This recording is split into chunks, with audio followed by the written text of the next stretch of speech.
Well, I want to take a step back a little bit because, and we've talked about this before, but you kind of came to an interesting revelation about training and reps. Whenever you talked about playing a whole bunch of Halo, it's your Halo story, right? Yeah. Playing a bunch of Halo, and I don't want to tell it because you tell it better, but Do I? I don't know. Okay. Maybe you do. Maybe I think you don't. you tell my stories better. But Yeah. So I mean that's good. It goes back to reps and sets, and it's especially germane a lot of it ties to where I think we need to go in the future with synthetic training.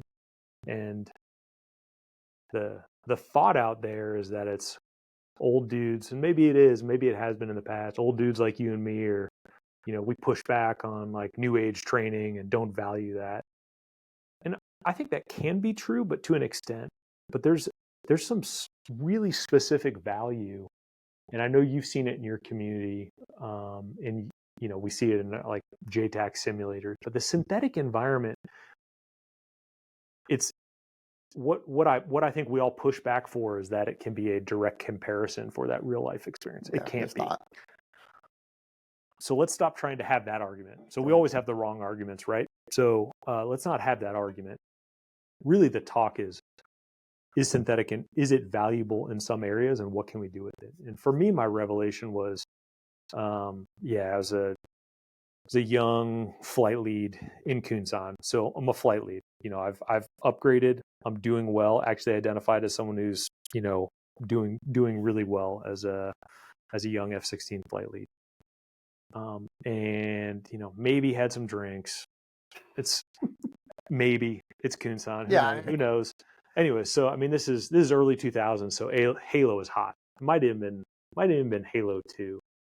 But anyway, so we're playing Halo, me and a bunch of dudes. But I'll tell you what, it was so old. Like, we didn't even have Wi-Fi back then. We had LAN parties. We had no shit. Like dudes were running cables through ceiling tiles to hook up to your local LAN. But anyway, so we're playing Halo, and made a bunch of other fighter pilots.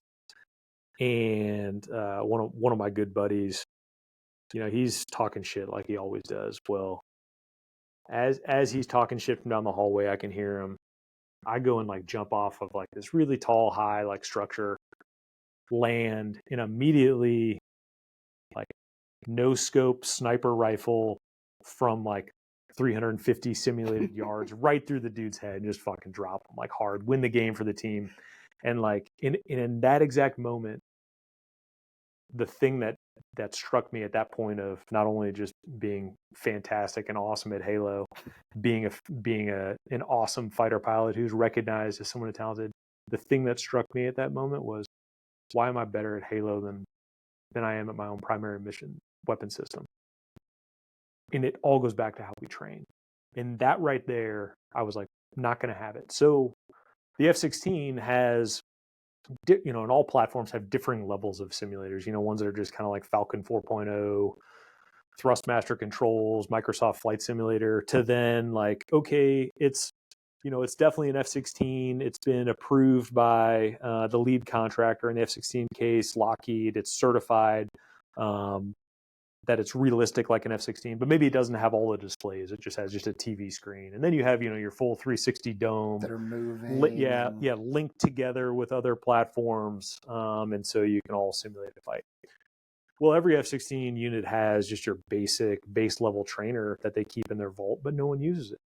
No one uses it. So me, for the next 5 years of my life, even as a weapons officer with this patch, I would sit back there, and if I was bored, done doing like my whatever creep tasking I had, I'd get that stuff out of the way, and I'd go hop in the simulator.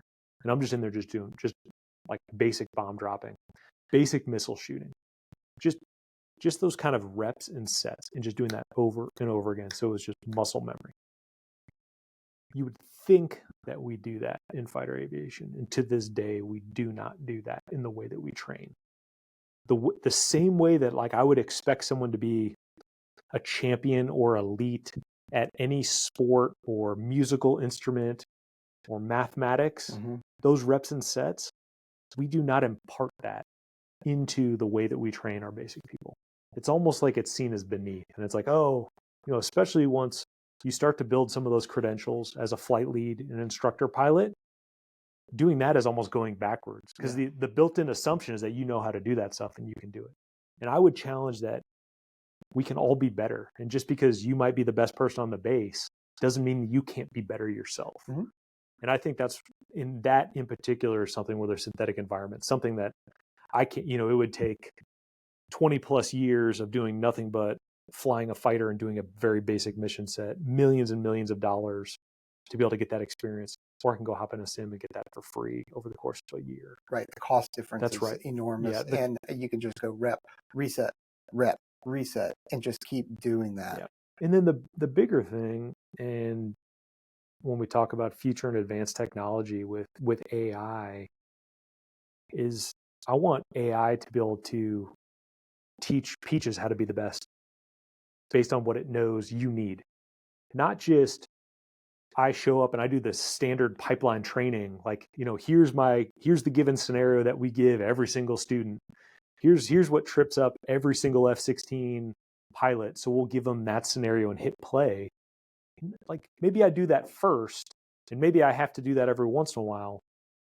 But like when I log in, the system knows, when I'm scheduled to go fly for that hour in that simulator's like, oh, this is Vice again. Oh, Vice sucks at this. So this is all I'm gonna do for him. Yeah. Like, oh, Vice will never get this one. And that's the level of training that we need. Like, everything should be tailored. Mm-hmm. I think the days of, it's funny that, and I think as we continue, as our all volunteer force continues to morph and change and become more advanced and super in ways with next generation warfare, our training needs to evolve. Out in many ways, our training and the training that you and I definitely experienced is not that much different than. Now, we've gotten better because of the global war on terror, and that's part of the goodness of real operational. But like, our training pipeline wasn't that much different than 1950s / Vietnam era stuff. Yeah. Kind of like, let's just do it for the masses. You have to achieve this level of performance at this skill, and then you can do this skill. But it's not about optimizing. And I think we're beyond that. And there's so little. I think the margins are so small, whether we're talking our own budget and in money and fiscal issues, or whether we're talking the enemy's capabilities. The margins are just small. And so I need everything optimized. Yeah. I can almost the entire force needs to be optimized the same way that AFSOC has been optimizing through the 20 plus years of GWAT. And I think we just all need to do that across the force. There's nothing that we can do and just say, oh, well, like, over the course of time, we'll get it. And we're the world's hegemon, and our forces and our technology is so advanced that we'll be fine. Like, we'll figure it out. Like, no, we need to be optimized now. And there's no wasted space. And even if training is good, if it's not optimized, I think it's a waste. Well, yeah, it's tough to scale training to meet everybody's needs. And I think that's why you have your things like Red Flag. You have your things like Green Flag, Black Flag, Bamboo Eagle, weapon school integration. Why the weapon school? Part of the reason why the weapon school exists, right? Because we can't give everybody the same level of training. We can't, because you need something different than what I need. You just can't, peanut butter spread training. Right. Or, I think here at weapon school, and certainly through your pipeline, there's also an interesting, we talk about the bar, right? Like, meeting the bar. And that's a pretty universally accepted term. It's hard to define. No one knows what that is. We always say, here, for putting a patch on your shoulder, like, you've met the bar. And once you've met the bar, guess what? You've met the bar, and you never need to demonstrate anything again. Which isn't always true, in that it's seen as like, okay, cool, you're never going to get better, or you're never going to have any more training opportunities. There's always there. And especially if you're personally and internally driven, like most of our individuals are, people are going to continue to get better. But it's that we don't have a system in place to necessarily continue to iterate on that. And I think that's also a blind spot in our communities here at the weapons school, is that once you put a patch on your shoulder, it's like, oh, you've met the bar. Like, you're it. Now it's time to go make everyone else better. That's true. But can we also talk about how we can make this person better as well? And I think that's where I think that tailored instruction, hopefully facilitated by future advanced tech, can really help to kind of fill in some of those gaps. But we need to all get better. Yes, yes, we do. We've got to get better, and we can't rest on, okay, yeah, it's great. Sure, we've met the bar, you know, since we're using the weapons school analogy. Yeah, we've met the bar, we've got a patch, but that doesn't mean that you stop. Right. You've got to continue to get better. And I think